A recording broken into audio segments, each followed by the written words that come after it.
Hello friends, welcome to my YouTube channel CAD Arcade में welcome करते हैं आपको। घर बनाने के लिए सबसे इम्पोर्टेंट पार्ट, सबसे बुनियादी चीज़ जो होती है वो घर का नक्शा होता है। बगैर नक्शे के आप कुछ भी नहीं कर सकते। तो नक्शा बनाने के लिए आपके पास मुख्तलिफ ऑप्शंस लोग यूज़ करते हैं, जैसे कि एक कॉन्ट्रैक्टर है या ठेकेदार है, उससे मशवरा लेके कोई लोग बुनियादें रख लेते हैं।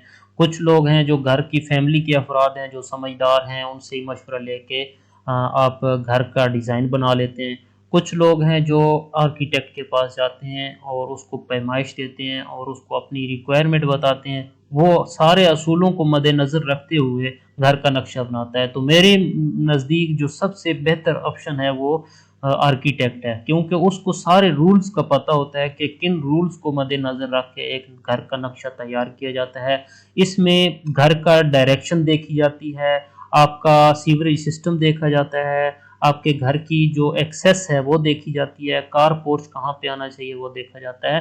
तो ये सारी चीज़ें देखने के लिए एक प्रोफेशनल आदमी का होना बहुत ज़रूरी है। इसलिए मैं कहता हूँ कि आप हमेशा एक ऐसे बंदे का इंतखाब करें नक्शा बनाने के लिए जो कि मुकम्मल एक्सपर्ट हो और उसको सारे रूल्स का पता हो। ये एक नक्शा मैं लेके आया हूँ, 25 फीट बाई 45 फीट का प्लॉट है और ये बहुत ही कॉमन प्लॉट होते हैं। ये हर सोसाइटी में इस तरह के प्लॉट पाए जाते हैं, ठीक है। कुछ कॉर्नर प्लॉट होते हैं और कुछ जो है ना मुकम्मल साइड्स जिनकी कवर होती हैं वो है, ठीक है। ये जो प्लॉट है ये साइडें कवर हैं, इसकी तीनों साइड्स कवर हैं। तो इस तरीके से हमने एक प्लान डिज़ाइन किया है। डिस्कस करते हैं, मेरे चैनल को सब्सक्राइब कीजिएगा। इस तरह के नक्शाजात जो हैं इस चैनल पे अपलोड होते रहते हैं।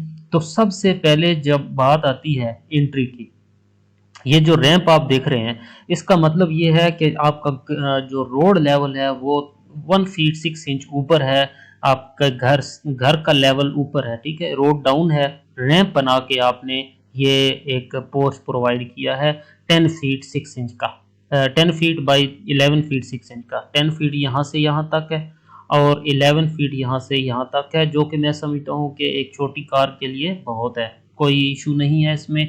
तो जूं ही आप इंटर होते हैं, एक बाहर से एक दरवाज़ा डोर दिया गया है जो कि फर्स्ट फ्लोर को अप्रोच करता है। अच्छा, ये इस पर्पस के लिए दिया गया है ताकि ऊपर जो घर है वो फर्स्ट फ्लोर है उसको रेंट पे देने के लिए ये बहुत ही अच्छा ऑप्शन है, ठीक है, ताकि कोई भी बंदा बाहर से ही फर्स्ट फ्लोर पे अप्रोच कर सके, अंदर पोर्च में ना आए। तो ये बहुत अच्छा ऑप्शन है उन घरों के लिए जो रेंट पे चलने होते हैं। ठीक हो गया जी। अच्छा जी, लेफ्ट साइड पे हमें एक ड्राइंग रूम मिलता है जिसका साइज़ है 12 फीट 6 इंच यहाँ से यहाँ तक और 10 फीट यहाँ से यहाँ तक है। एक्सेप्टेबल है, बहुत ही अच्छा साइज़ मिला है ड्राइंग रूम को। और इसके साथ एक पाउडर रूम दिया गया है जिसमें WC होती है, या ज़्यादा से ज़्यादा एक WC और एक वॉश बेसन होता है। 4 फीट बाई 5 फीट का ये पाउडर रूम है, ठीक है जी। अच्छा जी, इसमें एक तो डक्ट दी गई है क्योंकि इनमें वेंटिलेशन का इशू आ रहा था, तो 3 फीट की डक्ट दरमियान में दी गई है। और एक जनरल टॉयलेट दिया गया है 4 बाई, ये अटैच बात है बेडरूम का 4 बाई 5 का, ठीक है जी। ये इन दोनों की जो वेंटिलेशन है वो इस डक्ट में निकाली गई है, ठीक है। अब जब आप मेन एंट्री की बात करते हैं, ये तो डोर था मेन इसके लिए गाड़ी के लिए। जब आप मेन एंट्री की बात करते हैं तो सिंगल साइज की मेन एंट्री 3 फीट 6 इंच की लगाई गई है। यहाँ पे आप एंटर होते हैं लाउंज में, ठीक है जी। 10 फीट बाई 13 फीट का लाउंज साइज है, यहाँ से यहाँ तक 13 फीट काउंट किया गया है और यहाँ से यहाँ तक 10 फीट काउंट किया गया है, ठीक है जी।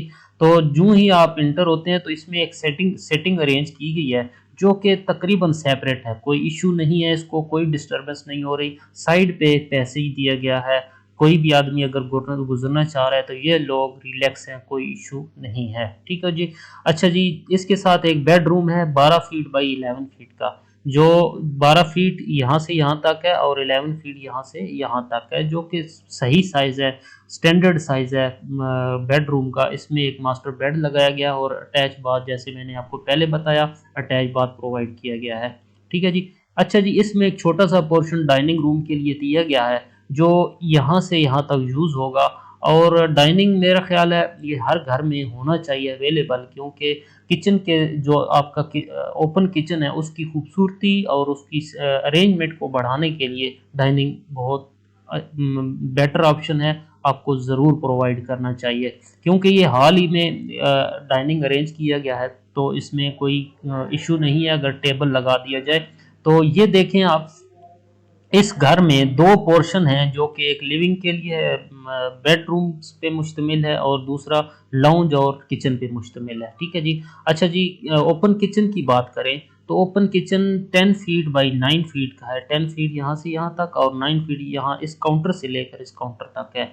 और डक्ट जो है 4 बाई 5 की यहाँ पे एक डक्ट यूज़ की गई है, जिसमें इस किचन की वेंटिलेशन है और इस बेड की भी वेंटिलेशन इसी डक्ट में निकाली गई है। और यहाँ पे एक अटैच बाथ भी दिया गया है 8 फीट बाई 5 फीट का, जिसकी वेंटिलेशन भी इस डक्ट में ही अरेंज की गई है। ठीक है जी। दो बेड हैं इसमें सेम साइज के, और एक लाउंज, डाइनिंग, किचन और दो बाथ जो है ना इसमें दिए गए हैं अटैच, और एक पाउडर रूम दिया गया है ड्राइंग रूम को। तो ये नक्शा आई होप आपको पसंद आया होगा।